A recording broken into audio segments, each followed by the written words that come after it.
With the summer season now here, it's the perfect time to get your bicycle out from wherever you've been hiding it these many months in preparation for Bike to Work Day, which is scheduled for Friday, May 20th. On that day, thousands of bike riders will leave their cars and home for an enjoyable, healthy bike ride to work. Nate Evans of the Baltimore City Department of Transportation joins with us with information on this annual event. Hi, Nate. Good to see you again. Good to see you too. Bike to Work Day, my favorite time of the year.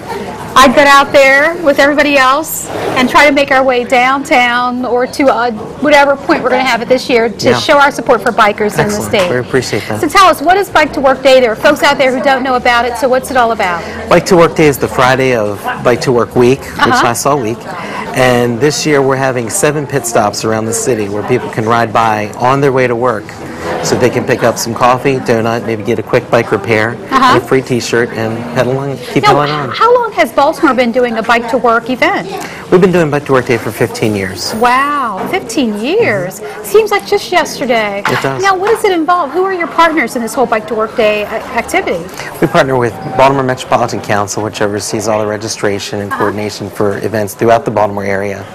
But then also this year we're partnering with most of the bike shops in town to go to those different pit stops to provide the maintenance that we need. So this year it's a citywide initiative. It's just not just one place. People from all over are encouraged to ride their bikes. Right. We have these pit stops to make it easier for folks to come out, literally ride their bike to work, not to come downtown and then go out. I like that. I like that. Do it on their way. So how are you getting the word out to employers to encourage their employees to try this whole Bike to Work initiative? We're doing a massive e-marketing viral kind of campaign to get people out there. We're incorporating what we're calling the Bike Month Challenge. So we're going to give an award to the person that gets the most coworkers to come out and do this whole and ride their bike to work. How many people generally participate in an activity like Bike to Work Day? Well, for last year we had 200 people participate. And I know just we had our city. MTA bus out there teaching people how to use the bike rack. So that's a huge thing for us.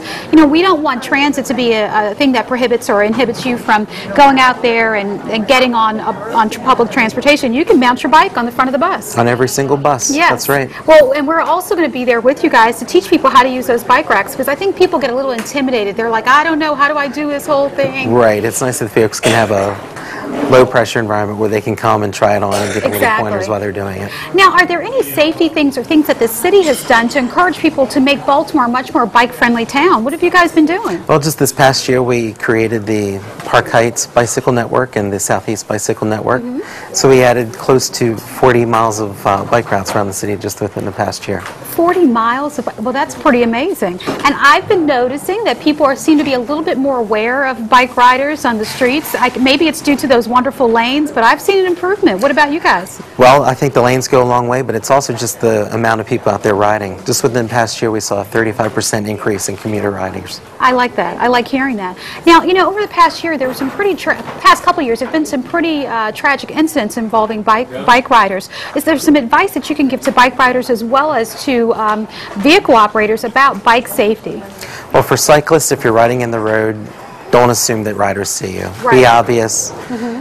Ride in a safe part of the lane, but if you need to take the lane, by all means do it. Yeah. For motorists, just be cautious when you're making that right turn. Look out for pedestrians and bicyclists when you're out there driving.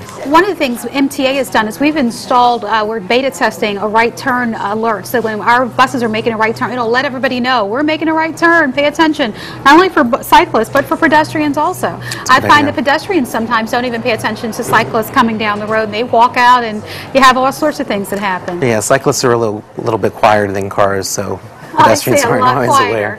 Yeah, I think one of the other things that I think the public should know about this whole Bike to Work initiative, this is a fitness initiative. Sure. Beyond just, you know, the cost savings and things of that nature, this is a physical fitness activity that's low cost, wouldn't you say? Absolutely. I mean, you're getting in, you know, your workout in the morning and then going home, and not to mention all the money you're saving on gas and parking. But if you had to estimate, I know this is a hard figure to wrap your mind around, how many people would you think in the city of Baltimore take advantage of riding their bikes to work or for regular activities when you're looking out there?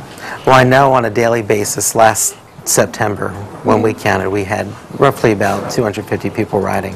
That's just pretty within amazing. those 2 hours. And I've noticed that, it tends to be, maybe I'm just being a little, I don't know, stereotypical. It tends to be a lot of young students that are embracing this whole biking activity. Sure. So we see college kids riding their bikes around town. That's right. It's a lot easier and cheaper than buying a car, for sure. Well, yeah, because you don't have to have bike insurance, do you? No. Do they charge for parking your bike in the city of Baltimore? Usually not, no. Usually not, yeah. I think there are a lot of advantages to that. So if people want to get information about Bike to Work or about some of the trails and bike paths, who do they call? How do they get this information? Well, we've got a lot of great information on our city website. That's at baltimorecity.gov/bike. Okay. And for all the events that we're doing with Bike Month, they can visit bemorebikemonth.com. So they don't just call you? Just saying.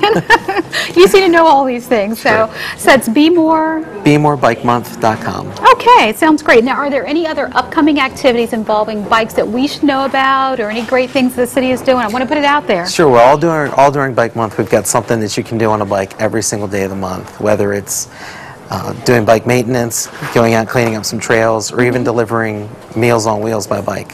Thank you so much, Nate, My and pleasure. I can't wait to have you come back next year and talk about all the great things that are going on. I look forward to it. All right. Coming up next, our Ask the MTA segment. This time, we'll answer some of your questions about MARC commuter rail service. Stay with us.